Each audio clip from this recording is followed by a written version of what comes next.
Obinwannem Global Radio. Ịkwalite njirimara na omenala ndị Igbo. Obinwannem Global Radio. Ijikọta omenala na ọdịmma ndị Igbo. Obinwannem Global Radio, promoting the culture and traditions of Igbo nation. Obinwannem Global Radio, the unity of culture of Igbo nation.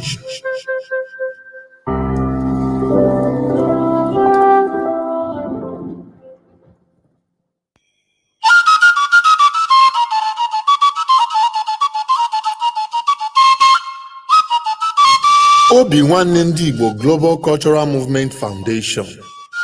Obinwannem ndị Igbo Global Cultural Movement Foundation. Ebumnobi anyị iweghachite ugwu na nsọpụrụ ahụ eji mara ndị Igbo n'ala Igbo.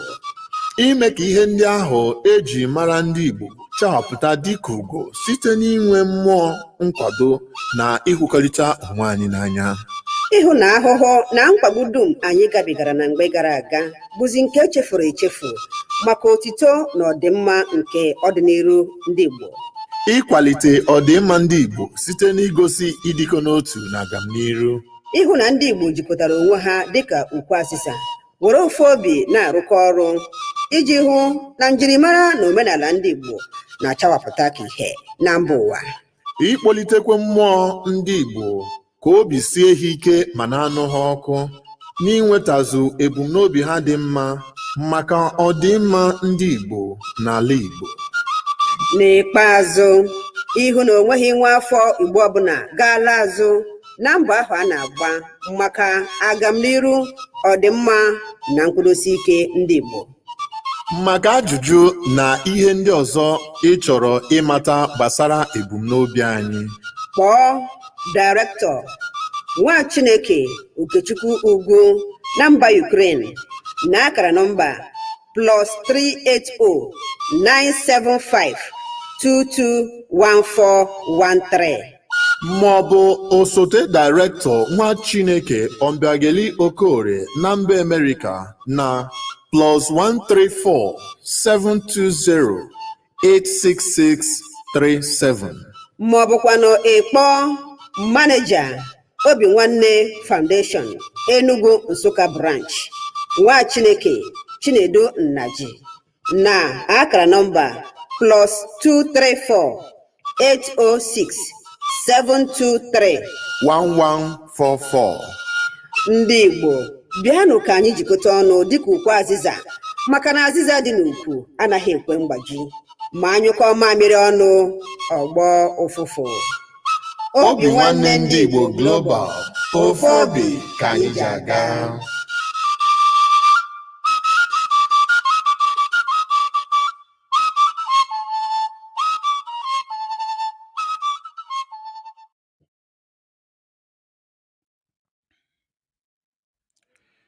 Ndị Igbo ọma na-ege m ntị, ekene m onye ukwu, ekene m onye nta. Ana m asị nke onye chiri ya zerekwanụ. Ọ kakwa mụnwa nwanne unu nwoke Ugwu Okechukwu, Obinwannem ndị Igbo. Abịagokwa m ọzọ n'ụbọchị tata ka m gbasa oziọma Chineke, oziọma akụrọ mmiri, oziọma na-enye ndụ, oziọma ga-eme gị ka ịghọta onye bụ na ebe isi bịa ụwa.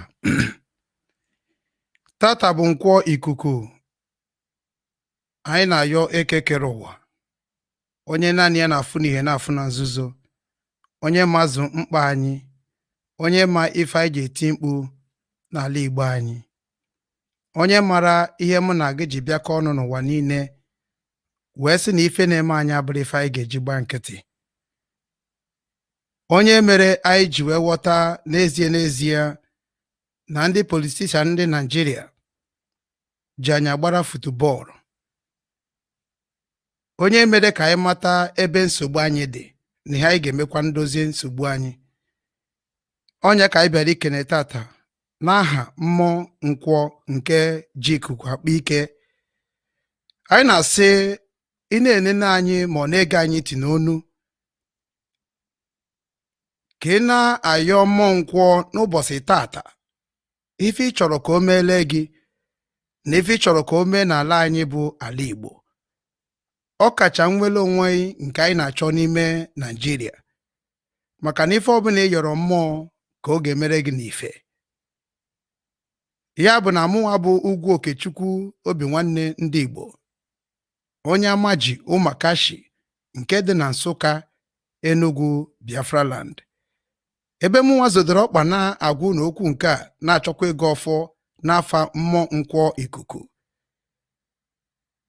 Ana m asị na ala bụ ala Ukraine zodoro ọkpa, na ife ọbụla nke m ga-ekwu n'ụbọchị taa iji nyere ụmụnne anyị aka na nsogbu ha nọ n'ime ya, iji tinye ọnụ n'okwu n'ife ụmụnne anyị na-adọ garị n'ihe nke midia, ka okwu ọnụ m pụta ìhè, ka okwu ọnụ m dị ile, nke ọbụla m kwuru na-adịrọ mma na-egeghị enye aka wezigara anyị ya, na ebumnobi anyị bụ ka ọ dịrị nwanne m ma dịrị nwanna m mma. Ana m asị nkwọ ikuku kwetara anyị ife ọma, kwetara anyị ọganiru, kwetara anyị ịdị mma, kwetara anyị ịdị n'otu, kwetara anyị ịghọta ụzọ anyị ga-esi wee chụbanya bụ ife wee merie ndị ile anyị bụ Naịjirịa. Kwetara anyị amamihe nke anyị ga-eji mara ụzọ anyị kwesịrị isi wee na-achọnya bụ ife na-egbughị mmadụ, na-emeghị gị, na-emegideghị ụzọ gị ma ọ megide okwu ọnụ gị. Were nkwa ikuku kwọtara anyị Obinwanne nke anyị ga-eji na-emekọ dịka ndị si n'ofu nne na ofu nna wee bịa ụwa, dịka ndị si n'otu ezinụlọ. Were nkwa ikuku kwọpụrụ anyị ndị ajọ mmadụ na ajọ mmụọ. Were nkwa ikuku kwọpụrụ anyị ndị ekwuru n'anya ukwu. Were nkwa ikuku kwọpụrụ anyị ndị na-ebutere anyị ọgbata uhie. Were nkwa ikuku kwọpụrụ anyị ndị niile na-achọrọ ọganiru nwere onwe anyị. Were nkwa ikuku ụbọchị tata kwọpụrụ anyị ndị na-etinyere anyị nsogbu n'ime ihe anyị na-eme.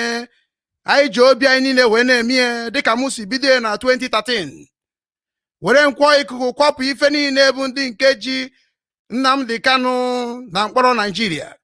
Were nkwa ikuku kwagharịa ndị niile abụ ndị na-agba mbọ ka ife niile bụ mbọ nke anyị gbabara site 2013 ka ọ hapụ ibe na mmezu. Were nkwa ikuku kwagharịa afa maka na anyị nwa bụ ụmụ mmụọ na ụmụ gboo. Anyị belivu na mmụọ ikuku, mberivo na mmụọ nkwọ. Anyị na-asị gị ka mara gị bụ Chukwu okike abịama na ebumnobi gị dịka anyị si kwe gị nkwa na ọ bụrụ na inye anyị nye abụ mmeri ma ọ nye anyị ohere ibikwa dịka ụmụ Chineke na ala nsọ, ala ahụ ikwere anyị na nkwa bụ Biafra, ala ahụ i nyere anyị nye ife niile nke anyị ga-eji wee bi, anyị na-akpọ ala e nyere milk and honey. Ala ahụ niile ndị ụwa niile na-ewuru anyị ọkụ, inwe anwụ anya anyị ọzọ, o wee bụrụ na ọ bụ anyị nwa bụ ụmụ gị na-edozi ma na-ewepụ n'ala ahụ, na anyị ga-efe gị ofufe, fee gị nke ukwuu, fee gị dịka isi wee fee ndị mgbe gboo, fee ya dịka ndị nna nna isi wee fee ya, maka na ofufe fere gị na mkpọkwu nke akpọkwuru gị mere ha ji nụ ọnụ gị. Ya ka anyị na-ayọ gị na inyekwa anyị ohere nya bụ na ala ahụ anyị afọ onwe anyị ka ndị na-akpọ onwe anyị ndị Biafra nation, ụmụ Biafra, United States of Biafra nation worldwide. Nna m na anyị ga-efe gị ofufe, anyị ga na-akpọ afa gị na nkwọ, anyị ga na-akpọ afa gị na eke, anyị ga na-akpọ afa gị na orie, anyị ga na-akpọ afa gị na afọ, anyị ga na-akpọ afa gị ka anyị ga na-akpọ n'ehihie, anyị ga na-akpọ afa gị n'ụtụtụ, anyị ga na-akpọ afa gị n'abalị, maka na ọ bụ ikwuru na onye ọbụla kpọrọ afa gị n'ụzọ ziri ezi na ị ga-anọnyere ihe. Ana m ayọ gị n'aha Nwankwọ na Ohe Nsụka wee na-asị gị na ife ndị a niile m kwuru na ọfọ m gọrọ na ọfọ ụmụnne m ka ya gọọ, ma nke a gọrọ agọ ka ọfọ sọrọ ibi ere n'aha Chukwu okike abịa ma nke kere n'igwe na nke ihe niile mana onwe ya ekerie ka anyị si na ọ ga-abịa na mmezu. Ekwe m ise ise ise. Ndewo na ụmụnne m, ekene m onye ukwu, ekene m onye nta. Ana m asị, ọ bụrụ na ị hụrụ Maazị Nnamdi Kanu n'anya, ịgbasa ozi a. Ọ bụrụ na ị hụrụ Maazị Nnamdi Okwu Kanu n'anya, ịgbasa ozi a. Ọ bụrụ na ị hụrụ Simeon Ekpa n'anya, i were ozi a wejerie. Ana onye ọbụla bụ onye nọ na Finland, werekwa na ozi a wejere ezinụlọ IPOB na Finland. Ọ bụrụ na ị nọ na Germany, were ozi a wejere Nnennaya Anya na IPOB family in Germany. Ebe a bụ ebe mmụọ m ziri m ozi njegoro wee kpagharịa ma jụọ ese before ihe nka nte bịakwute nte ka anyị bido n'oge chube uwe ojii tupu chi ejie. Ihe onye maka ọ na-ekwu ihe onye amara ọ naghị ekwu ya. Before m agaba n'iru tụsa na ozi a na onwere onye na-ayọ ka o soro m na ọmụnwa bụ onye ha na-ekwu okwu ya. Adịmanụ nne m adịmanụ nna m na ọ baa na nke mmụọ m gwara m. Eziokwu bụ ndụ. Platfọm ahụ ehibere m n'afa ndị nwere obi nwanne, ehibere n'afa mmụọ ndị Igbo, ehibere m n'afọ Amadioha, the thunder of the justice of Igbo land. I shall never betray the gods of the land. I shall never betray the peace and the progress of Igbo nation. And I shall never betray the Biafra struggle. And I must guide Biafra struggle jealously under the leadership of NNAMDI KANU. I took oath to protect this mission without looking for any face. Anyị nwere ọtụtụ ndị na-agba anyị mgba. Anụ ndị a na-agba anyị mgba ka anyị gbagoro mbọ gbagharịa dịka nsikwunu nkwa na program gara aga. Aga m esinye ite ndị a niile mkpọrọ afọ ugbu a. Ọ bụ na ite ha kwụọ ọkụ, aga m agwa na ihe dị n'ime ya. Anụ dịka m nwa si wee jego nya bụ njem, aga m agwazi na ihe njetere. Anụ ife ahụ njetere, mmadụ dị ndụ n'ụwa, born of a woman, can never challenge my word. Never and ever. And if you misled my word, you shall suffer like nobody in this world. Sọsọ onye aka ya dị ọcha nwere ike ikwu okwu with authority. So na ọ bụ na ị hụrụ Nnamdi okwu Kanu n'anya, gị gba mbọ gbasa ozi a ka o ruo ndị niile a ga-akpọ afa na program a ntị. Dịka unu si wee mara, n'ebe m na-agbasa ozi a bụ n'Obinwannem Global Radio. Anyị nọkwa na app. And ife anyị na-eme bụ ihe omenala Igbo na ọdịnala Igbo. Anyị nwa bụ ndị eziokwu. Ndị na-agba ọsọ ga na-agba ọsọ, mana asị na okirikiri ka na-agba okwu ose anaghị arịnata ya enu. Eziokwu bụ ndụ. Onye nwere ike ịgwa gị ife na-eme n'ala Igbo bụ ndị mgbe gboo, ndị nọ mgbe gboo. Onye nwere ike ịgwa gị in and out in IPOB leadership and IPOB movement in all over the world is people that started it. And ọ bụ na onwe ndị nke ka nọ under the leadership of Nnamdi KANU, always listen to them. Maka na ife anyị na-achọ ibido now, bịa na akpọ United we achieve. And we must follow the principle and the rules that guiding IPOB. And we're a way to solve the issues in IPOB, and it must start again. Because if mwa juwe hibe Obinwannem ka mgba mbọ fụ na onwere onye dapụrụ n'ọnọdụ a, ndị dapụrụ adapụ, anyị ga-agba mbọ mara ife ha ji dapụ. Maka na ọ bụ na ihe mee nna gị ma ị jụrụ ese ọfụma, ihe ahụ mere nna gị ga-emekwa gị. So na anyị ga-agba mbọ na-ajụ ese tupu anyị na-emeke move. So na anyị nọkwa na Facebook Obinwannem Radio, anyị nọkwa na YouTube Obinwannem Radio, anyị nọkwa na Facebook Obinwannem ndị Igbo, ebe a na-agbasa oziọma nke Chineke, oziọma akụrọ mmiri, oziọma dị n'anya n'iru wee na-ekwu okwu, oziọma ga-eme na ọ bụrụ na ọma nne gị ma nna gị, anyị ga-agwa gị ka ọ dị. Oziọma ga-eme ka ị mara na anyị bụ ụmụ Chineke, ana ụmụ Chineke bụ ndị a na-asụ asụsụ ndị Chineke. And kịta ka m ga-agwa unu na a lot of people chọrọ ka Nnamdi KANU nwụọ na mkpọrọ. A lot of group now have gone to make sure that Nnamdi KANU did not come alive. And I must tell you people, na ife na-achọ ịbịakwute unu na struggle a lot of people have been paid. A lot have been paid. Onye ka nji si na aga m ekwu okwu a ka nkwa aka ka Caesar. Anụ nkwuchakwa ha ya abazie m straight forward to omenala Igbo, ebe a na-agbasa oziọma gbasara ihe na-eme na be Igbo. Ihe nji agwa unu ife a because enwere m experience na IPOB. Experience nwe na IPOB ka m chọrọ ịdrọp unu. as a former national coordinator of IPOB in South Korea, registered by the government of Korea, and a former zonal coordinator of IPOB in Ukraine, and as somebody have been worked with the DOS, and as somebody have been worked with the lions of media warrior of IPOB worldwide. I am telling you this word today with experience I have in IPOB. Adame Ekwifema Amaro, Adame investigate Tupumeme. I have contacted Finland, I have contacted Germany about Nnennaya Anya, about Ekpa. And today, Agama unu ihunu kwesịrị dị na-eme on behalf of the gods of the land. Ịbụrụ nwa Igbo, bụrụ nwa Biafra niile, bụrụ onye nwere iyi to guide this mission in truth and honest and transparency. Listen very, very carefully, because we don't believe in comment, we don't believe in gossip, we believe in reality. We have been waging a lot of things to make sure that Nnamdi Kanu move this struggle successfully. But a lot of people have arrived to make sure that they destroy the handwork of me and you and our leader. It is true that nobody is above mistake, but when we haven't a mistake, let's correct it wisely. A lot have transpired in this struggle. And then the reason.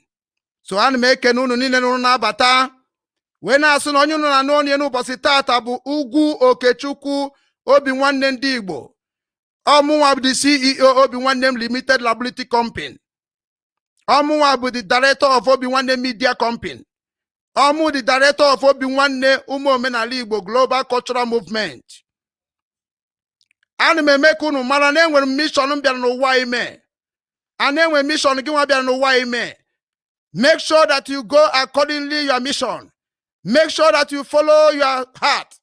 Make sure that you follow whoever that you think is doing it right. All very, very important. Onye na chie ka nwa kwetere n'ụwa. Mana ọ bụrụ na ọ na-aha na-ezuru n'ogi, you must bear the consequences. So I'm making unu when I say na abati na agbasa ozi a. Kojetaka, those people na agbasa na Facebook. Those people na call all those sorts of nonsense that is affecting our struggle. You have to send this video to them. I may mention a lot of people names because all those people that open platform, I know them very, very well. So I'm making known when I say Kamputakwana.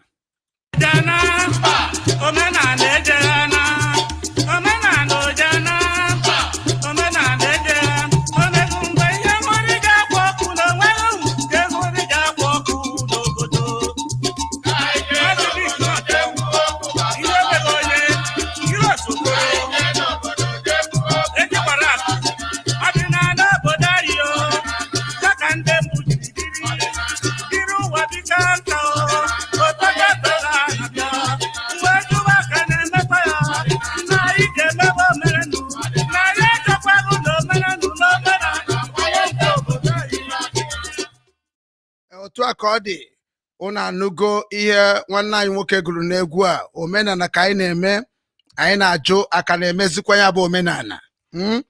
Ana m ekene ndị na-amara onye na-ekwu n'ọka kwa ugwu Okechukwu Obinwannem ndị Igbo. Obinwannem ka m ji wee bịa oziọma ka m bịara ịgbasara unu, oziọma gbasara ife na-eme anyị, oziọma gbasara omenala Igbo na ọdịnala Igbo. Unu n'anya n'enu ebe ahụ unu ga-afụ the topic because na mụ adị ekwu adị m eme. Agwara m unu na aga m eje mara ife na-eme na Finland because IPOB niile nwere rules and regulation, and I have go and I have asked and I have understand a lot of things, and the same thing in Germany because a lot of things that have been transpired. Here maybe go. Number one, Simeon Ekpa, one of the people. Nnamdi Kanu kwuru ka anyị na-ege ntị n'onu ma na-eshe ife na-eme ọkwa otu akọdị. There is many people they mention, and I have to mention them before I begin to make a move to my own message to all of you that is just join this struggle. Nnamdi Kanu n'ezie mention that we must be listening to Simeon Ekpa. Number one, but na ka ife si wee bido onwe list of the people a list rinye Nnamdi Kanu, and that na the list is from the DOS. Because whenever you hear DOS, it is not one person, it is a lot of people, which is you also among of DOS. No case what kegi. So nde mention mgbe with experience, ebuzo mention was somebody like Efe. Mention somebody like Iken Goroago. Mention somebody like Onyema na Turkey. Mention somebody like Owasofia. Mention somebody like Faith Organa. Mention somebody like Lizzie in Russia, Nyabuchima Manda. Mention somebody like one guy Onyedo Nemekwa program somewhere. Mention somebody like Mayegum. Mention mgbe mechochara when they put the post accordingly, people now begin to recommend Simeon Ekpa. Now I saw the post again. It's like money, they put Simeon Ekpa. That is how the thing happened. Now all of us give it record. So now those people they mention now can I get to know and with a reason. And that reason may be good one, may be bad one.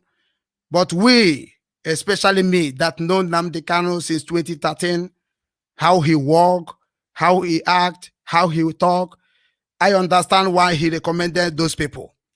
And then you na azu una mantata okpokpo. He recommended those people because now they are the one that coming on social media daily basis. And from there, Nnamdi Kanu is giving something like exam to know who can stand the quality and the standard of IPOB instruction, IPOB standard. And the council of Fifeni Neko Saga, I begin to understand that not all Kakboroku Mahaza Mamezuoye. Oya kaya sige mirikiti ka from anonymous ka hotar. So Nandi ani na Borafa now, listen to me very carefully. K water the law of IPOB worldwide, even the law that guiding DOS. Because a lot of things have been happening inside IPOB, inside DOS. Nobody say that it is everything is okay, nothing is okay. And it is the duty of me and you, can correct here things that happening in our family. Because of Namu Abu old member of IPOB who swear the oath, and also as somebody that have been working in a many position in IPOB, and I have not find any faulty on my leadership, on my work in IPOB till today. And there are a lot of things you will learn from me. Because nasa nonya nene bina banyoko, nene mwite ya banyoko. Okwu obuna nkwuru ada si asa na obuna be very hardcore of IPOB worldwide. Ihe ga-eme na nkwuchi okwu bụ ijeze jube ese, obe eziokwu koba ase. Anya da achọ followers, ihe anyị na-achọ family. That is why we say IPOB one family. And ịbịakwa na Obinwannem nke na-elidi as Obinwannem ofobi ka iji aga. And if I could only make a mission of to restore back our dignity and honor and respect in the whole world. Makomi Igbo nwere ife ha ji aga. So na onye ọbụla bụ onye n'ebe a na watch me ọbụla bụ a very hardcore IPOB, you will understand. And Ozin Nezi and Mezie in the capacity of old member of IPOB worldwide. And the DOS knows what I'm saying. And they will learn from me too. Maka ọ bụ onye nwere anwụ ka anaghị agbazi onu, onye dị ndụ anaghị agbazi onu. So let's go. First of all,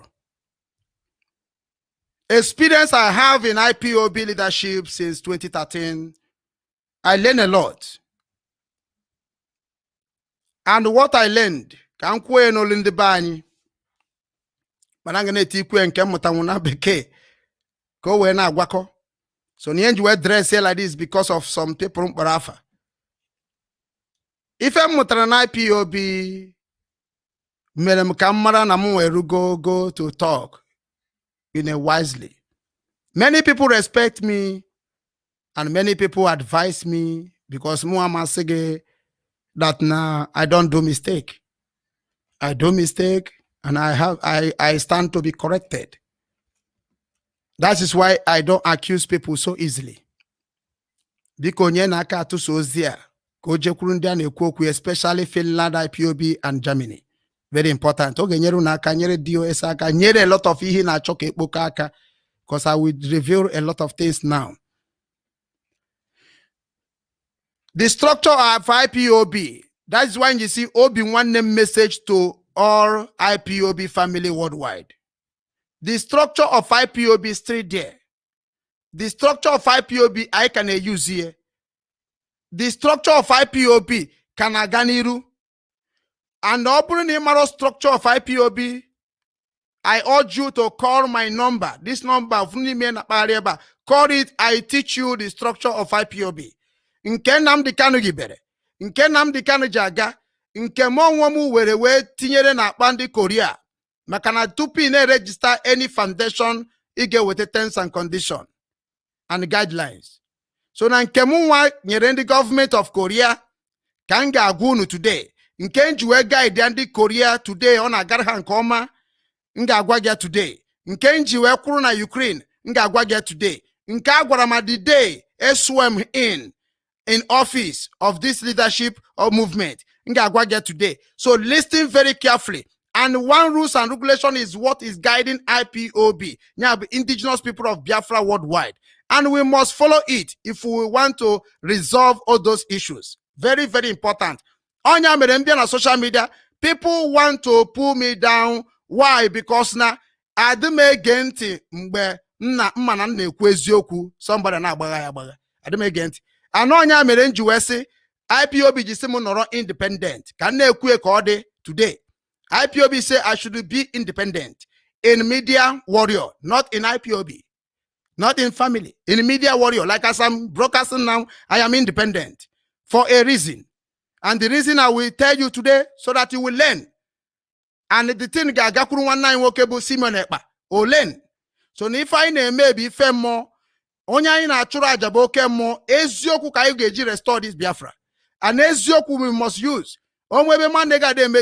Correct here in a wise way. Now, structure of IPOB stand like this. Otuamu one on Ukraine. Mchori join IPOB member. Mchori join IPOB's freedom fighters. Kaine kwe kosi dina ukwo. Mchori join IPOB freedom fighters. Emana gamaga in this process I'm going to explain you people now. IPOB, the indigenous people of Biafra, eastern region of Nigeria, Nine is IPOB, according to the record. Now, obro that na obu homa the Nine on eastern region of Nigeria, choro Biafra, and obro all of them choro ka AC O2 IPOB si dobi uha where restore Biafra. So now many people are speaking about the Biafra, but not all of them are in the same category and the same law. Like Wazurike and NNAMDI KANU sinime we puta we create IPOB. Mwere lona guide masop. Otu akwa kodu kwa LLC ndi nekukwaro onwe for breakup of Nigeria. Otu akodu kwa ndi bine human rights. Otu akodu a lot of groups nine na bamboke ekwo maka Biafra. All of them have rules and regulations that are guiding their families all over the world. So na nke IPOB kanga kowara ge makono nke manya ki geku. I can never come out on social media to say something that will disappoint or something that mislead our people. So no nya kanja like ikudone ezioku. Ona bu mgbe ge quote me quote right. So na ken na kowaru no kita mke dị n'ime IPOB and nke dị n'ime IPOB I stand with it and I will stand with it until I die. And ana guy feni na accordingly. All madu na-eti iwu, all madu na-etigari iwu. Man ife ni na na-enwe prostudio. So Nibian IPOB in Kedina, Ukraine. How I start joining it, I join it through when I called Radio Biafra, NNAMDI KANU BN a broadcast in PK. You have to contact your coordinator. And you have to start IPOB family wherever you are.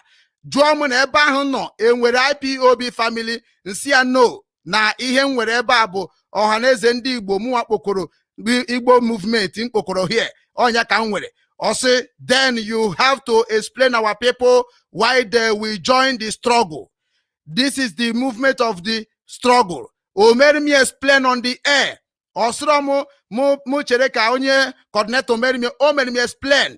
So after comment and explain, or say that now somebody will lead me, can be connected to the IPOB leadership all over the world. Will called me immediately. I dropped the call.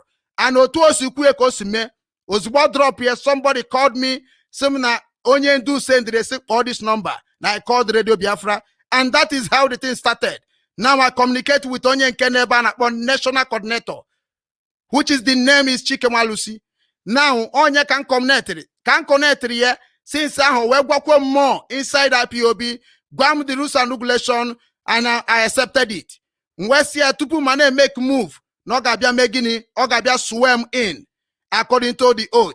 Mana, also before na swim in, na ge send remove the law, na guide IPOB, nyab that oath we are talking about.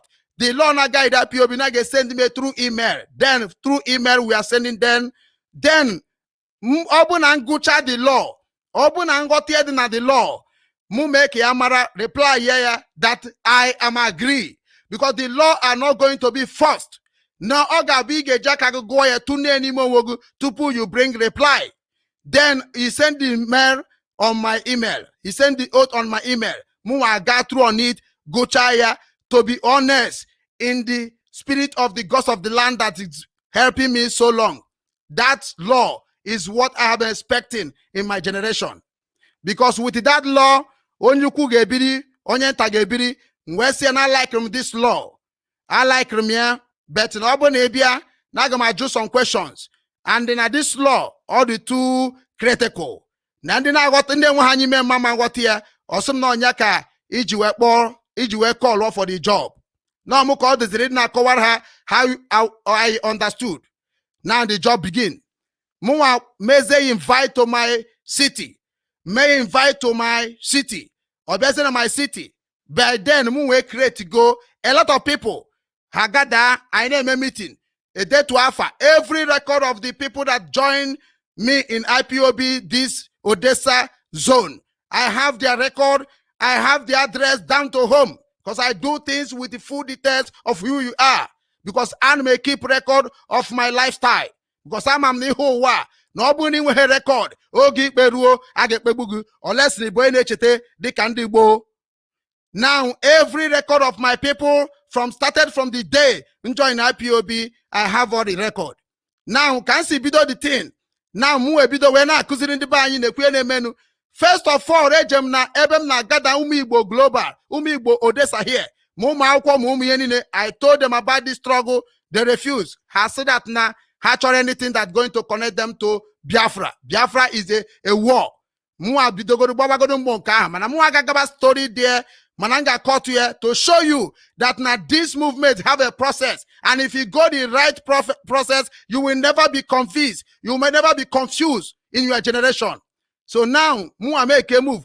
My national coordinator have to arrive now to my own city. Now mua lodge here where he relax. As not going to we put in a meeting. On only room Igbo nine, Igbo Makondi Igbo na carry that in then. We're making it swim in with the documents of that oath. Ejimie, order my file here. So now that oath I have the that swear in. Muwanomu, I have to now swear my own personal oath to Ohensuka, to the gods that is guiding me since I was born. Now Muwa swear my private one to the gods of the land. Now, that one I swear privately is the one that anybody disobey this oath, I must expose the person in public in anywhere I go. So that is my personal one. And I begin to explain everybody in this struggle that I don't associate with gossip, with anything that's going to affect our people. And they know me. Now, Otu Akansi Bido, when they messaging in Jesse, Yana Posi, meeting of Skype. Meeting of Skype, baby, when you're coordinator of all the city in a country, in a nation. So now, I be a state, a country like Ukraine, and where some zones, about 5 zones, about 3 zones, about 4 zones. So all of them will have national zonal coordinators. Zonal coordinators are in now. BNR report to national coordinator. National coordinator will be reporting as we are in Europe, in European rep. European rep are the one that are going to be reporting in DOS. That is the structure of IPOB today. If it is not the structure, you call and 1 minute you say you advise me. Mana ige make sure that what you are doing and what you are saying is correct. Maka, I have been doing it practical, what I'm telling you, and it is endorsed and accepted by NNAMDI KANU and the leadership of DOS. So now, the same thing now can make a move now go with them when I matter to hear the chiche. From there, can make respect that na onye na aro toa any coraporo and mazia mobne ifye monaban because also na the rules and regulation of them. Anytime they call you, you must pick a call, you must answer them. That is why the job is somehow difficult. And obrona na kugo age because of this job. Muna wine and unye problem. Makanima aban anakpo mbobri na bankata enye message to make sure that you advise and you educate people around the world. And the priority of this movement of IPOB is very simple. Number one, NNAMDI KANU make everybody to know in broadcast that in this struggle, IPOB mission is to make sure that they went out and evangelize. Teach our people what they're supposed to understand about this mission, about why they must reject Nigeria corruption movement, corruption government. So now the Kandozioma, IPOB the Kandozioma, and he make everybody to understand that now immediately we restore this Biafra, or we immediately we wake our people up, then IPOB will hands up. Now our mission is to make sure that we make you to understand why you must fight for your Biafra. That is the mission. And that is what I have been doing. And that is what I am into even today. So now, Madam Ekpa, even NNAMDI KANU ask me again. Makaka go mufa on the one he has told me. So, and that is why some people on social media, some people on DOS, some people in many angles, this structure are we all respecting. That is why you see today, can quote publicly, can dress here publicly, the one that mentor public. Now, on social media today, because there is nothing like social media in this manner. We have a lot of threat. We receive a lot of threat from home and abroad. That if you did not stop this nonsense, this and this will happen to you. And those people that threaten us is people that now on social media create their different platforms and attacking the people that fought hardly, unstoppably, irreversibly. Today, they are the one they are attacking. The people that wake them up. Which is that is NNAMDI KANU said, we need to go and wake our people up so that they will understand the danger on their way. And we have wake you people up. Anama Jusi, Madu wake Runu up, NNAMDI KANU wake Runu up. Because NNAMDI KANU, we are the one that make NNAMDI KANU to understand you and to follow you, because we bring all the information on ground to give NNAMDI KANU so that he have speak it all over the world.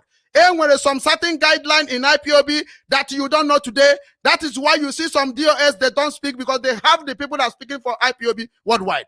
And then media onto say no NNAMDI KANU broadcast and Uchemefo during the Uchemefo broadcast. So now that now the inner caucus IPOB don't speak on the air does not mean that I in the trade. So now all of us need not here. Question exactly what IPOB stand for and what the structure IPOB have been using to stand and be where they are today. Maka obro kwandi na-ekwu okwu ụtọ ka na-ekwu okwu na ọ bụ ndị na-eme ihe ekwuru maka onye na-edobe iwu obodo aga na-akwanyere ugwu. Now, ọ bụrụ na ị nọ na steeti ị nọ n'ime ife kwesịrị na-ajụ onwe gị that city ị nọ n'ime ọ bụrụ na ị chọrọ join IPOB, have you registered? Have you joined? Have you took the oath? Ọ ihe etu esekwe ihe bido na zone gị make a move.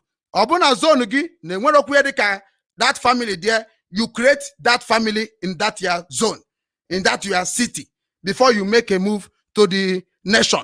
And immediately you become a coordinator of zone. You are now going to be working hand to hand with the national coordinator of that your country.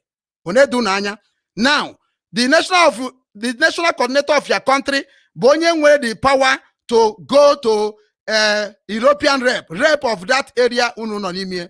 So now ozi unu abundi zonals bi unu ga na-ezi onwe ihe gbagoduru n'anya enwe onye nwe onye nọ na zone unu mesime On called read the petition against the person and send it to the national coordinator of that your country.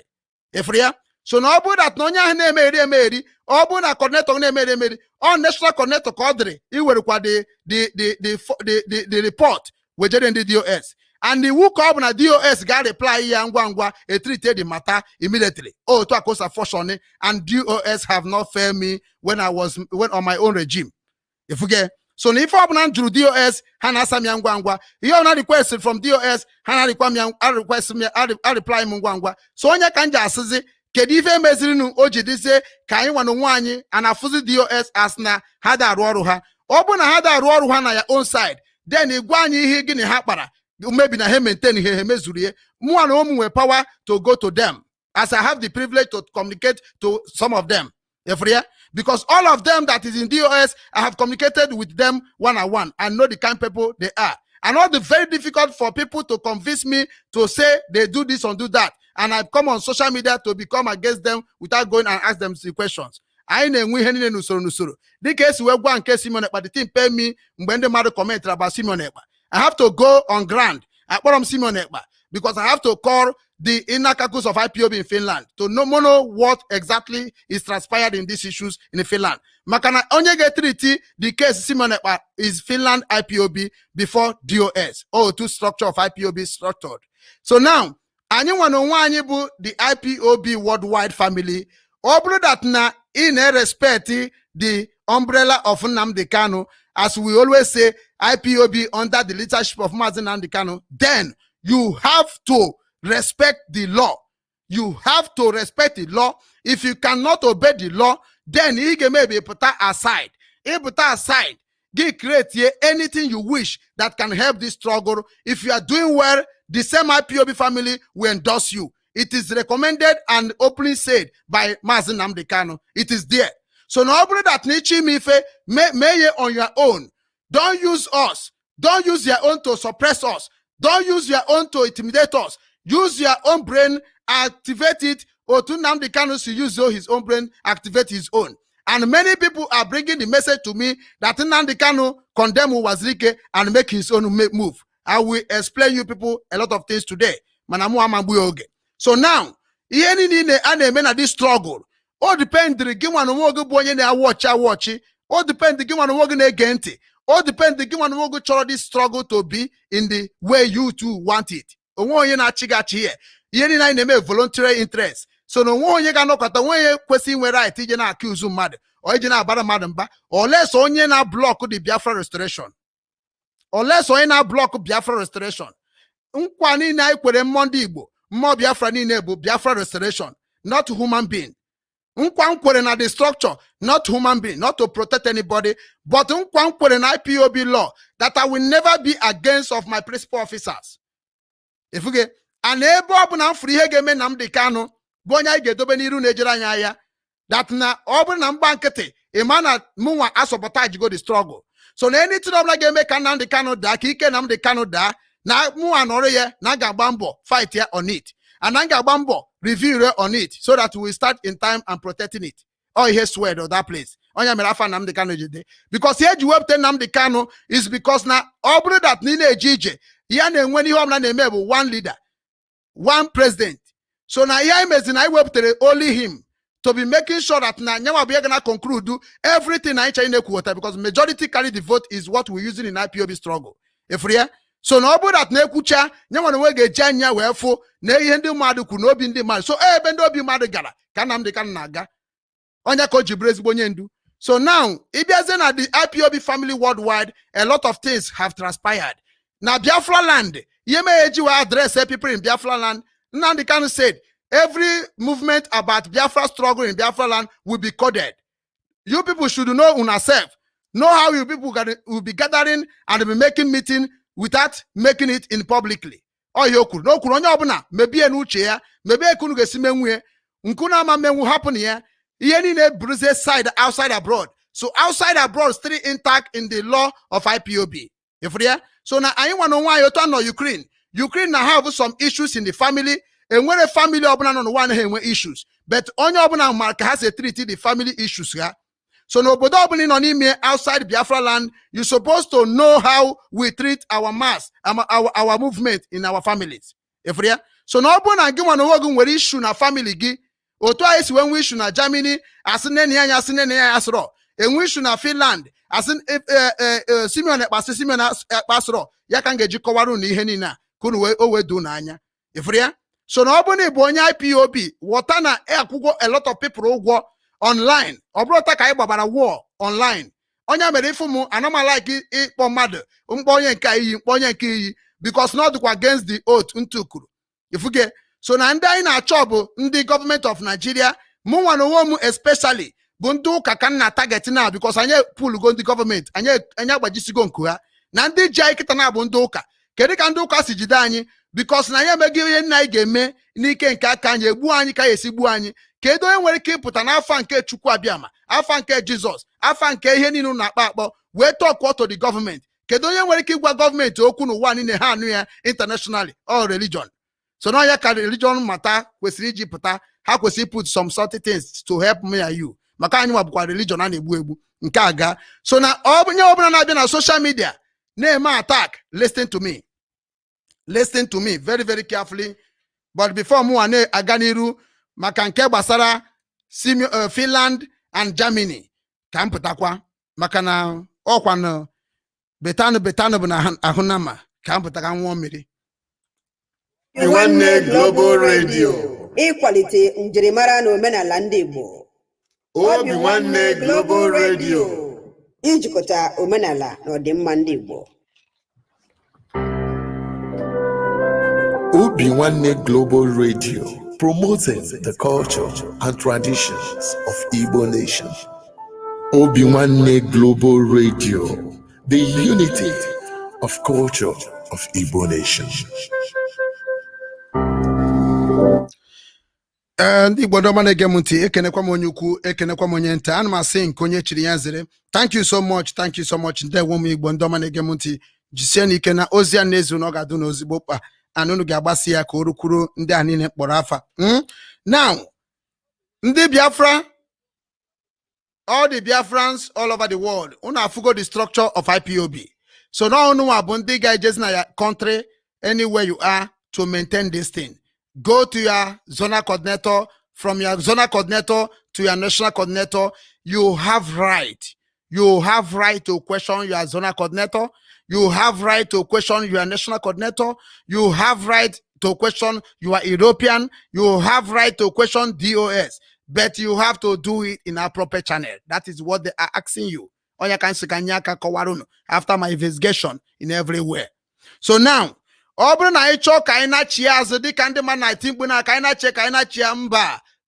you need to start it in your state, you need to start it in your state. Your state then you have to be calling state. They can mention of Finland and Germany. The American, na assassin go the person already. So na American aga habukwazi anything no gabuzi ihe ndị ọzọ maka na ndị Chinasoworu mere ka anyị mata sị na oge na-adịrị anya na aga review a lot of things about the issue because na enwere issue ọbụla ha wepụtara anyị agaghị afọ ka esi end there.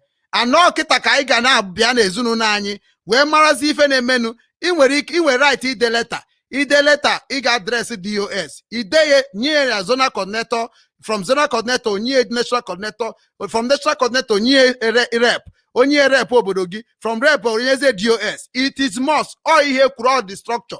Ọ bụ na ha change gị mee ka mara mụnwa na ụmụ amana change be maka ihe nrụrụ ka m na-agwa gị in my own position. So na ọ bụrụ that need a letter I reply ho gị ohere dịrị gị nwee bịakwute somebody like me egwa m ya a report ọrọ m ya under mmebrukwa ebujere ha jụọ ha why. Because onye rugoro ọrụ nrụ na IPOB enwego m right to question all of them. Ifuge. So muwane de letter, edegom letter to our leader reply it. And consider our leader letter, I started from my coordinator here. So from my coordinator to European rep, from European rep to Rukwayaka, to Chike dozen for Chike dozen to him. That is how the thing go. I waited until nya return noromu that now my letter have been received. Even he mentioned it on the air. So no webe hozezri weje DOS muazri particularly cannot be replied. and mu amano otu according to you. Mana bifine ziozi inside IPOB, make sure that now you are part and parcel of IPOB family wherever you are. Very important. Because mother than no nobody has on here. So nka durunu wabunte members of IPOB worldwide, kunu nyera anyaka, makana those that say that Nahama bu Biafran but habro IPOB member. Amos me nga because our leader have breached that record by email some people now bu IPOB member to allow and acknowledge them and send the whole Biafra to follow them. Eba kanandi KANU meranyi otunanya fuzo. So we have nothing to say except some certain things are home won't die. So now we can give him the honor as a leader on Opota. So Obuna Opota then I prepare chago question I get double in table. If we so now you can just see now Obri Ferry can on social media. So now those people I may acknowledge Obunamdi KANU Kodre when people like us to give him a report of what is happening. Never call this Rimazi Yoge Kuni Ham Omere. Makanon with some certain things our leader is doing in a capacity to find something na the position on him because now me kukari no bo kwekona azu onye obuna be onye isi na nwere ọ na-afụ ndị nọ n'azụ anaghị afụ ya and that thing ọ na-afụ ọ ngịnwa ko ngịnwa nọ n'azụ bụ ihe ga-efili ga-aghọta na ka o si aga ọdụkwa gị mma ọ bụrụ ọdị gị mma ifolo ọ bụrụ ọdịrọ gị mma ịpịa ya aka n'azụ si ya aghọtasikwa m ị na-eme ifere ya so onye mere ka o ji wee sị gị na ọ bụrụ na ya major this struggle anybody behind me can cut my head. So you have to be following every things our leader have said. You have to be questioning him in anything he have said. That is where you will be learning. Because also that Africa, that Africa don't ask questions before they act. So you have to be learning how to ask a reasonable question to be getting the answer in appropriate time. So now again, mana bana Finland na kowa exactly can see what information that na Simeon Ekpa emebebe hajife nke na me ha fet na Finland. So that now Finland now na ihe Simon Ekpa na-eme and the ọnọdụ Simon Ekpa now na ha nwa nidire na Finland. So na ife Finland kwesịrị na-eme kịta na abụ ife ha gwara m kedu ife ha gwara m very simple mathematics. Enwe na akpa agbai onye abụ European rep agbai ahụ nya na ndị bụ ndị kakusu mụ na ha mitiri ha ma ga-arịkọ with agbai emegi na kpọzie the whole IPOB family member there. They will negotiate and they will settle it with the Simon Ekpa. And the city Simeon Ekpa on him that place any dream mobilize the IPOB family members so that they will be running. And from there, I'm gonna report to the Finland Central. So the coordinator there now, I'm gonna roko with all those coordinator in Finland. So now issue of Simeon Ekpa must be treated in Finland, not on social media and not anywhere. Even it must be treated in Finland before DOS. Finland, then they can write a letter to DOS to come and put their mouth and say the final say. That is how it's happening. That is why Muhammad on social media condemn about somebody people under the same rules in that place, or against the rules of IPOB worldwide. So that is the message in the Finland. The Finland health cause IPOB in Finland, please do the needful and make peace to be there. Very, very important. I trusted you people. I know you people in ancient days. We have worked together. Those that I called, Biko, without Okechukwu Okabia, make things to be peace in that Finland. That is how it's supposed to be. And the only message in Tony drop from one name Wokebu Simone, but Biko, Ejima Okechukwu Okabia my yogi. Because when I start something, I don't stop. If you want government, I go to government. If you want individual, I go to individual. That is why Muwaji Weburu is somebody trusted and trusty in this struggle. I'm very trusted. I'm very, no matter Muwakebu's or Webang at this struggle. Muwakebu's or Weta, how can I attack Muwero today? So now I don't fear and I don't look for people that are attacking me because I know that what I'm doing is what will going to benefit our people. They are benefiting from me, from my word, from my struggle, from my nightmare. Here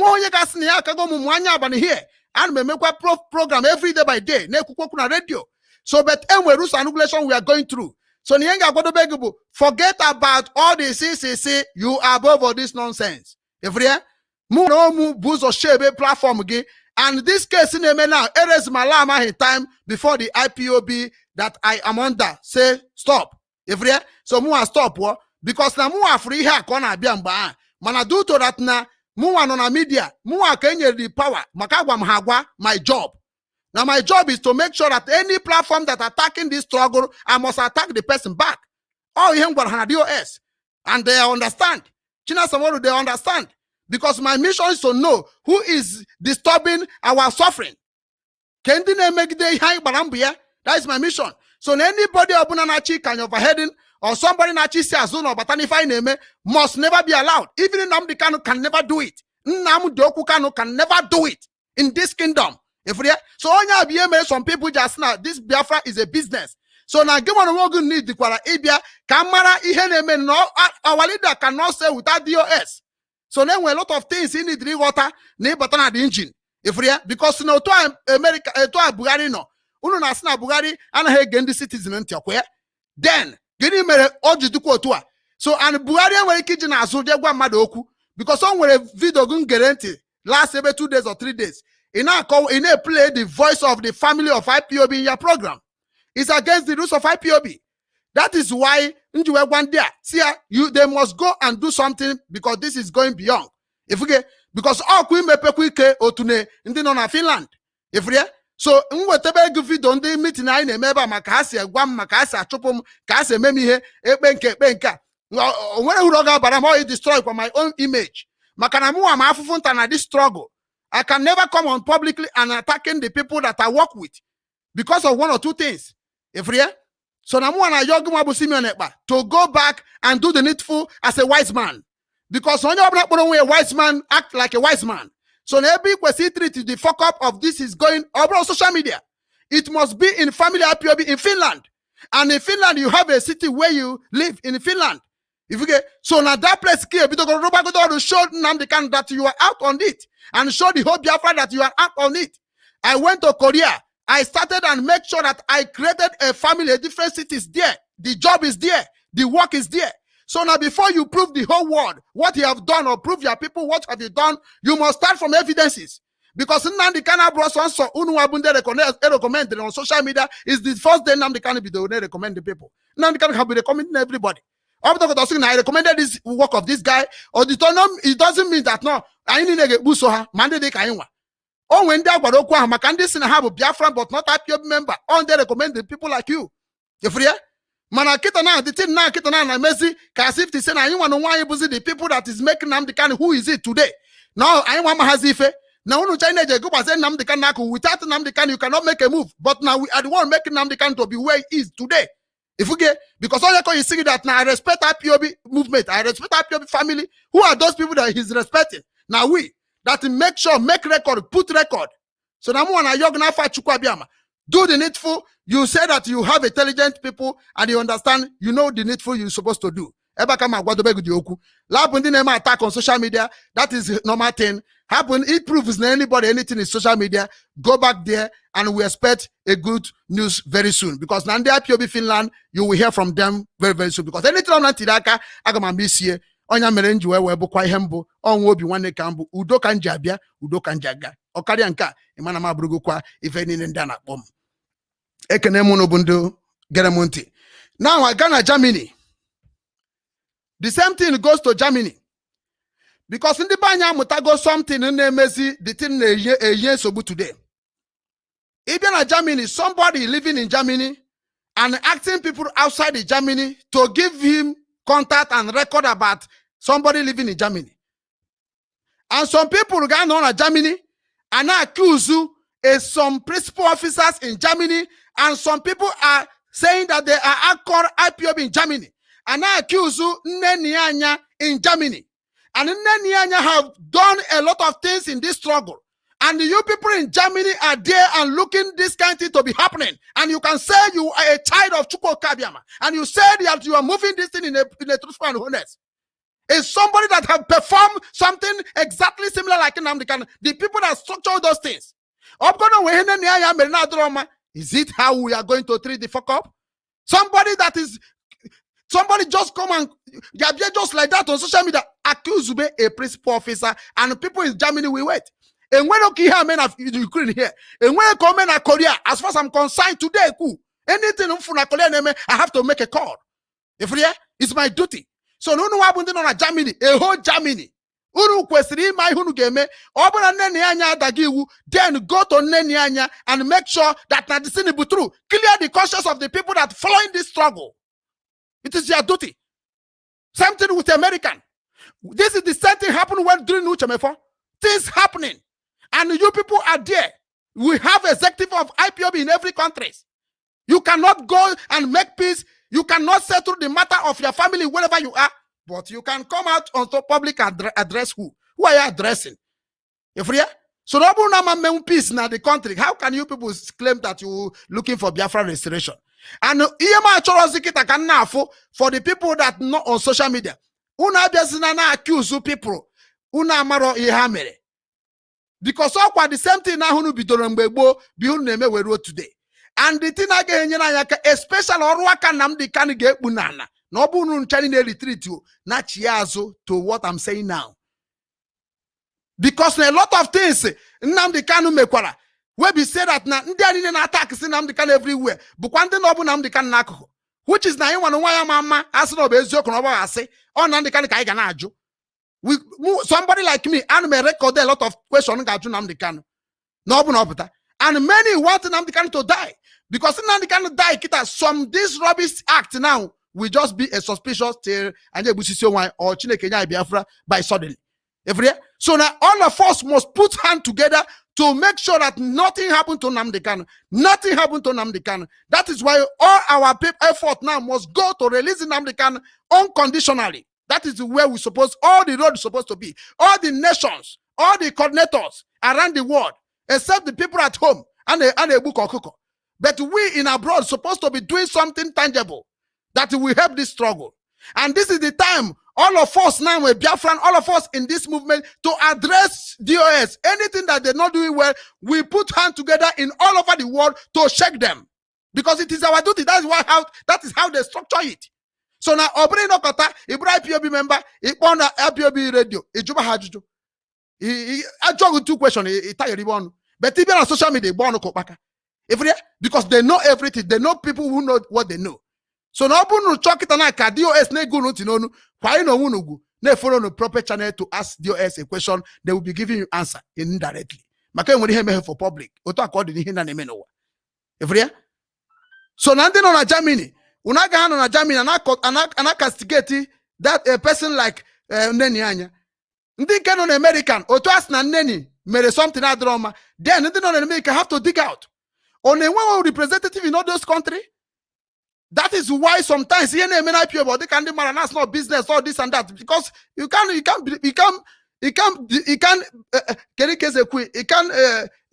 blame anybody. You can't blame people now. Because someone here got men in my city, I cannot allow, I will not sleep until I make me him kwesime. Now Ukraine neighbor he had Ukraine neighbor, but we are treating it wisely. If you get now listen to me very careful. Kangunu na this kind of thing these countries now may go na Korea. When I was in Korea, this thing happened. Some people believe Nnamdi Kanu, but they believe Uchemefo. Some people believe Uchemefo, they don't believe in Nnamdi Kanu. In Afia, some people don't believe Uchemefo, they don't believe in Nnamdi Kanu.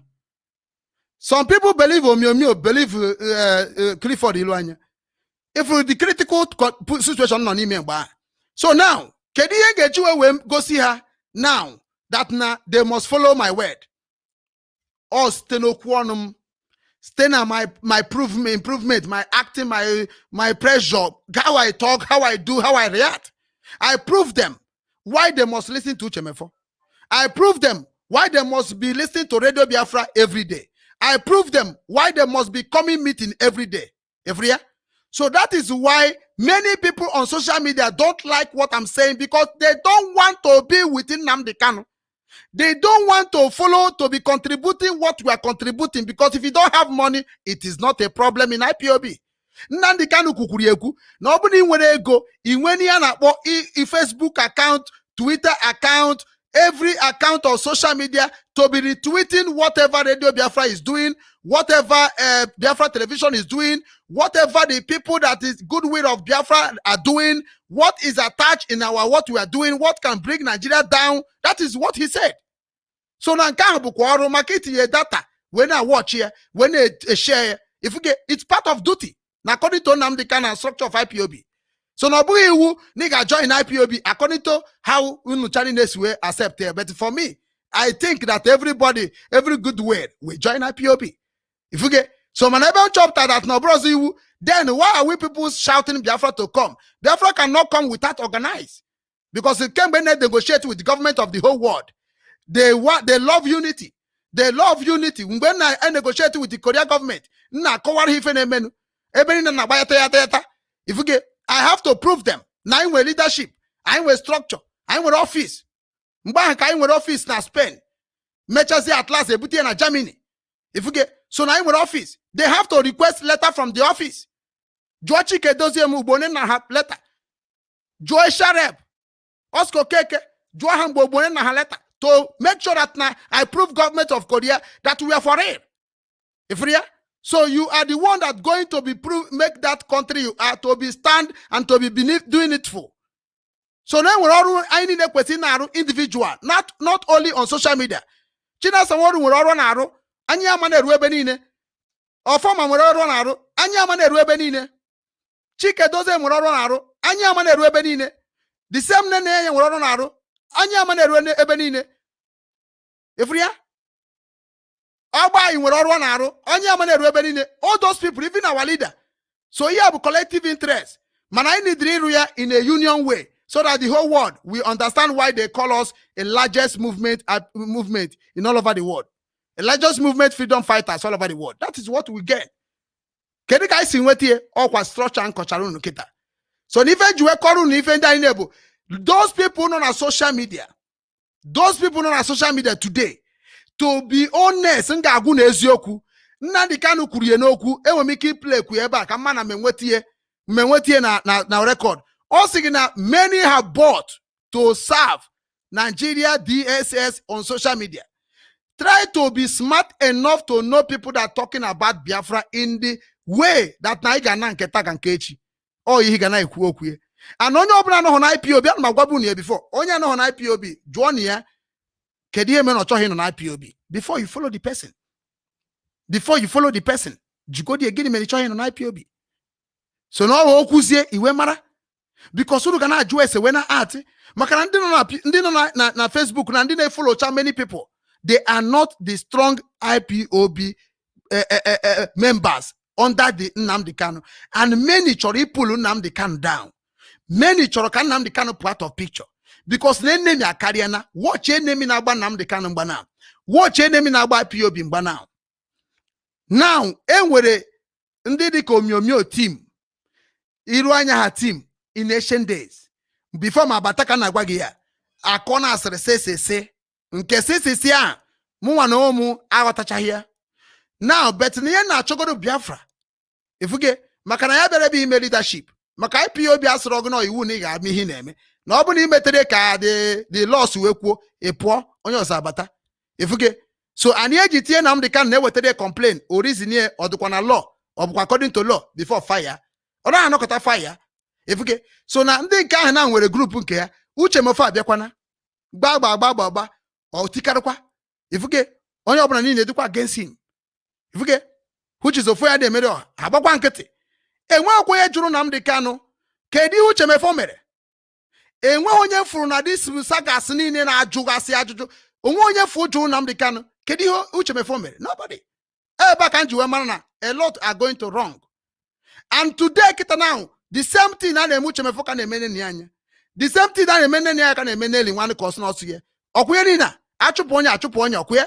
Ị na-ajụkwa gịnị ka eji achụpụ ha? Nke nne dị ọkwọ dị clear. Nke nne na dị nne ka ọ gịnị ọkwọ dị clear. Na say that na reason eji chụpụ nne Mụnwa na ụmụ support 100%. Maka na ọ bịa issue another movement under her. So not the two ọ ga too fast. Nke a dọrọ dị mma. So any digodi suspend digodi not ịchụpụ ya achụpụ na nwe ha achụpụ mmadụ na Biafra. Nke na achụpụ mmadụ na IPOB. Or suspension. Suspension na-abịa pụzie ijeze check off ma yesokwa na warriors of IPOB. Ifuge, I check chazi batazie a apology bidokwa ebe kwụsịrị.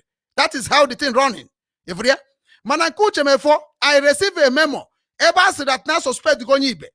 Suspend there chidere odo ogene.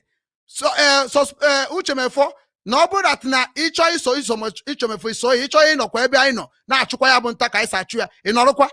And whenever no so go attack Uchemefo. If we but many people are attack Uchemefo. Who sent them? That is the also now what I will ask our leader. Because there is something that we have done is against the will of God Almighty. If we get so which that can never you also it cannot where my people have put their head here. We need unity. So no yakunu chani ne jaku ne butere problem. And non IPOB went every record they follow the due process of IPOB. So man, this when the time of judgment reach, I have to ask a very tangible questions because that time is coming. If we get so now the attack is not right. Because on what behavior the kind of on the air say attack Uchemefo, attack all those people. If we get but then when you hear the mana today una like Jakuru decide there may be hobna. Nnamdi Kanu bo kwa unebri party bebe nine kube kunu si like oputeze problem una choko ko jira kewe dozie and obun is on IPOB nwere ife mati one n'ime obun is on IPOB nwere ife mati one n'ime but today everybody is just talking to IPOB anyhow, talking to the leadership of IPOB anyhow. What have you done? So no bunu chori juese unana juese in a time. People na jukita unsimen Ekpa ngba na eme fundraising on eme fundraising na jukwa on IPOB because na IPOB mgbe Nnamdi Kanu gwara unu si unu ichi so Uchemefo sobe ejukwa Nnamdi Kanu what is going on with Uchemefo and Nnamdi Kanu jukwa ya imuru chari ne dawo and me tune eche because when the time come age my own record of everything since 2013. So the day that is Chukwabia Magasina, it is the right to ask a question. Then we will ask a question. We are doing it in a wrong way. If we want to follow the rules and regulations of IPOB, let us follow it and judge it according to the rules. And the rules must be known from everybody. Because it's not a secret rules. That is when you see now IPOB. We can decide. We can do a lot of things to make things change. You can't be in no normally has on Afia. Nyabria. So now they can put a program hana fire. Their fellow principal officer now on those things need to retreat. Here in our advice here. It's not IPOB rules. If we get because Obran Kura Abunu Kuchata, Eruechunasu sorry. Unukuchata, Eruechunasu sorry. So who we going to accept that sorry? If we so kaina one body because mbana attack him and when a principal officer bela jomo niha merobezoku na briken guruago na Chimamanda na Russia. If we they have attacked me everywhere. Even if they have attacked me when I was working with the Kediana when I working with Ekutos and Munachi, they attack me. They say Obiwannem is a criminal, Obiwannem is a sabo. They attack me. But I still today share here platform because I'm on the Homer. When she knows, she will connect. It's my job. I'm up in the boss Ozi. It's not everything I got. By force to take it. But today, many people have been waking up and coming back to their senses. But what of the pen? People mark me to write my name as a cyber criminal. Write them and post it everyone. Many of you people posted it. Imagine that God is tracking everybody in all the lies on all the things you have done. Do you think you will miss it? You visit Biafra when the Biafra come? As you attack me, do you know the same how I feel? It is how Nnamdi Kanu will feel when you attack Nnamdi Kanu. If you attack me, you attack Nnamdi Kanu straight. But I just silent and quiet all those nonsense. Man, I want to China as a social media kita when now go so ugly. How many of principal officers have come and asked me something that's going on in me? Nobody. How many people have put mouth on what have done it to me? Nobody. So now you China now man the Kanu juene so aman so do when the time come. Because now people have suffered. People have tried to make things right in this movement. Because they check if you on this struggle, make sure that you bring a tangible something you have done to IPOB worldwide. Because I love this freedom. I love my land more than anybody. I love this freedom more than anybody. I am in this freedom because of the suffering I'm going through in Nigeria. I am not in Ukraine because I love Ukraine. I am in Ukraine because I don't have option. Nalibo. I don't have option. I have to go out and look for what is going on around the world. And I have traveled around the world and I understand what I want. Only God will restore Biafra for us. So that is why we hold God, truth and honesty and transparency. My last word before my poor, very, very important.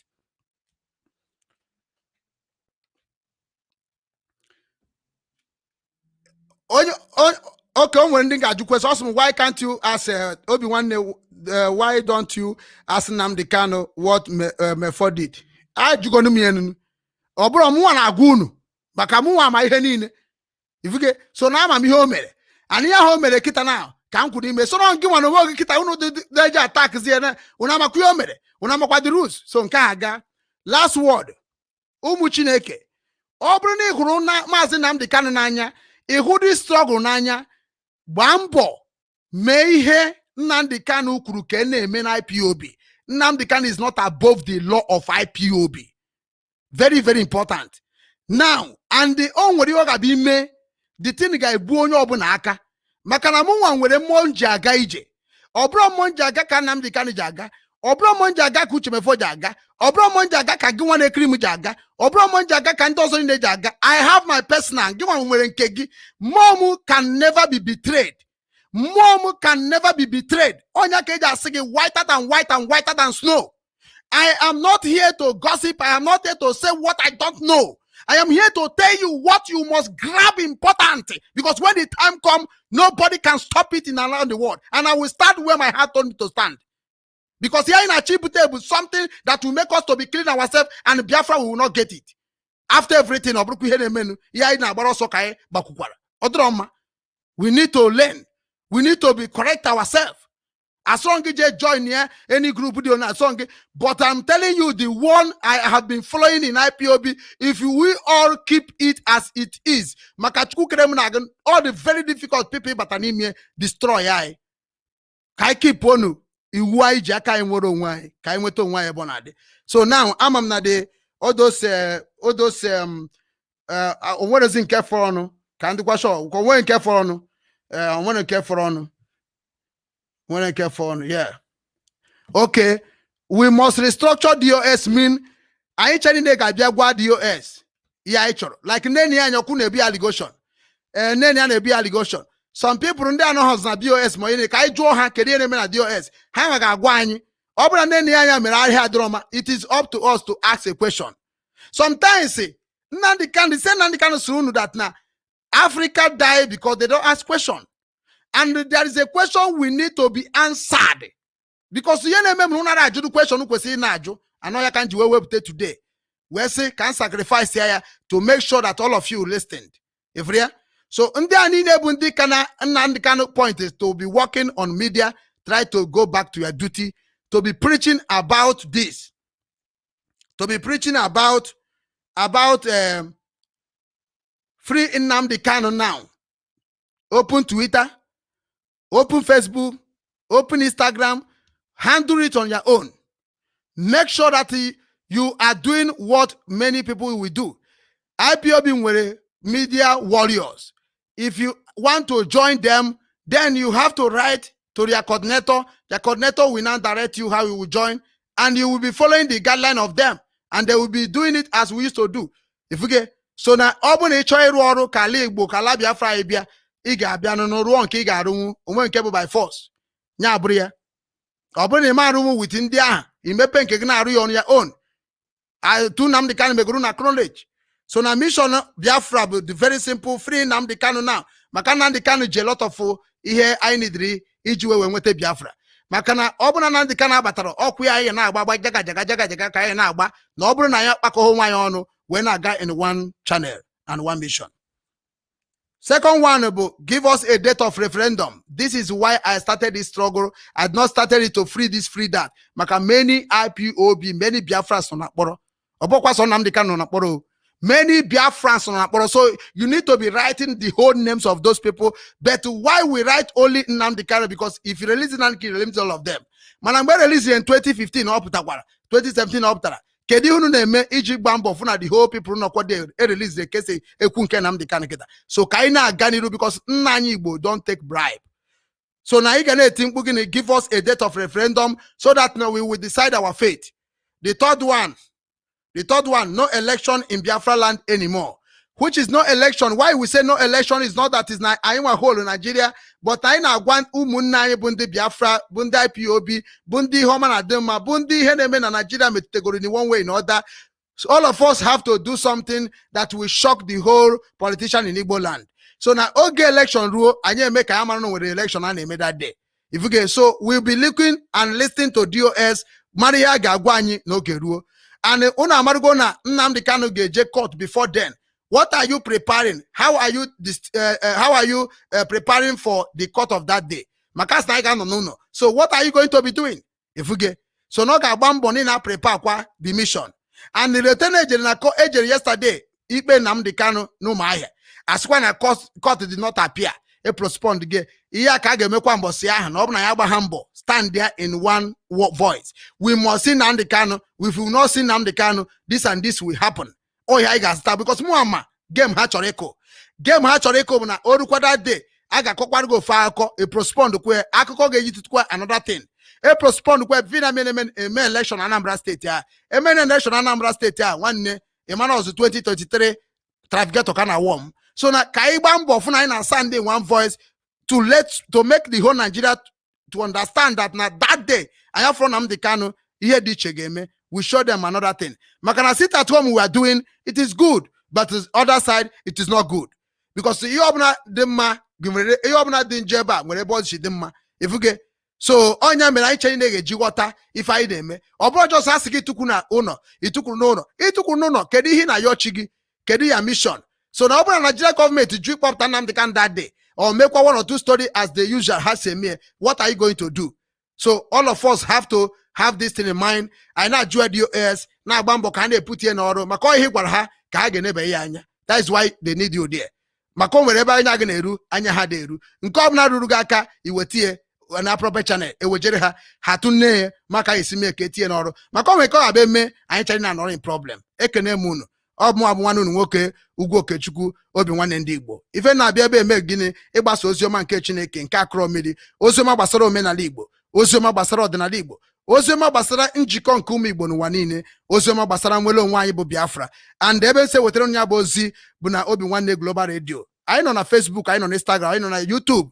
And anyị nwanọkwa na movement nke ndị ga na-eje ajụ ese ajụjụ ihe dị iche iche ihe dị n'omenala Igbo, history Igbo, how we go come back and how we go make people's mindset to change and understand na anyị chanye bụ ụmụ Igbo. Onya behind na-eme ebe a. So na ọ bụrụ na ị chọrọ isonyere na-eme ihe na nọmba dị ebe a kọntaktị anyị. Ihe niile dị ụzọ dị oye mana ama na anyị na-anakwa all the details of you ma nakwa ụmụ onye mụrụ ma date gị ma ebe isi ma ihe niile ma foto gị so na ọnya bụ iwu anyị so maka ya na-eme dị pure anyị dị eme ihe na-enyocha ekene m unu ọkakwa nwanne unu nwoke Ugwu Okechukwu Obinwannem ndị Igbo ka ọ dịnụ ka anya fụrụ ndewo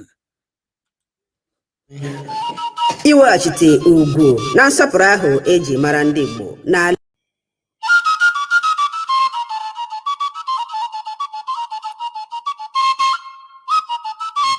Obinwannem ndị Igbo Global Cultural Movement Foundation. Obinwannem ndị Igbo Global Cultural Movement Foundation. Ebumnobi anyị iweghachite ugwu na nsọpụrụ ahụ eji mara ndị Igbo n'ala Igbo. ime ka ihe ndị ahụ eji mara ndị Igbo chahapụta dịka ugo site n'inwe mmụọ nkwado na ịhụkọrịta onwe anyị n'anya. Ịhụ na ahụhụ na mkpagbu dum anyị gabigara na mgbe gara aga bụzi nke echefuru echefu maka otito na ọdịmma nke ọdịnihu ndị Igbo. Ịkwalite ọdịmma ndị Igbo site n'igosi ịdịkọ n'otu na agamnihu. Ịhụ na ndị Igbo jikọtara onwe ha dịka ukwu asịsa were ofu obi na-arụkọ ọrụ iji hụ na njirimara na omenala ndị Igbo na-achawapụta ka ihe na mba ụwa. Ịkpọlitekwa mmụọ ndị Igbo ka obi sie ha ike ma na-anụ ha ọkụ n'inwetazu ebumnobi ha dị mma maka ọdịmma ndị Igbo n'ala Igbo. N'ikpeazụ ịhụ na onweghị nwa afọ Igbo ọbụla gaala azụ na mbọ ahụ a na-agba maka agamnihu ọdịmma na nkwụdosi ike ndị Igbo. Maka ajụjụ na ihe ndị ọzọ ị chọrọ ịmata gbasara ebumnobi anyị, kpọọ Director nwa Chineke Okechukwu Ugwu na mba Ukraine na akara nọmba +380 975 221413 maọbụ osote director nwa Chineke Ombiageli Okorie na mba America na +134 720 86637 maọbụkwanụ ịkpọ maneja Obinwannem Foundation Enugu Nsukka branch nwa Chineke Chinedu Nnaji na akara nọmba +234 806 723 1144. ndị Igbo bịanụ ka anyị jikọta ọnụ dịka ukwu azịza maka na azịza dị n'ukwu anaghị ekwe mgbaji ma anyụkọ mamịrị ọnụ ọgbọ ụfụfụ. Obinwannem ndị Igbo Global, ofu obi ka anyị ji aga.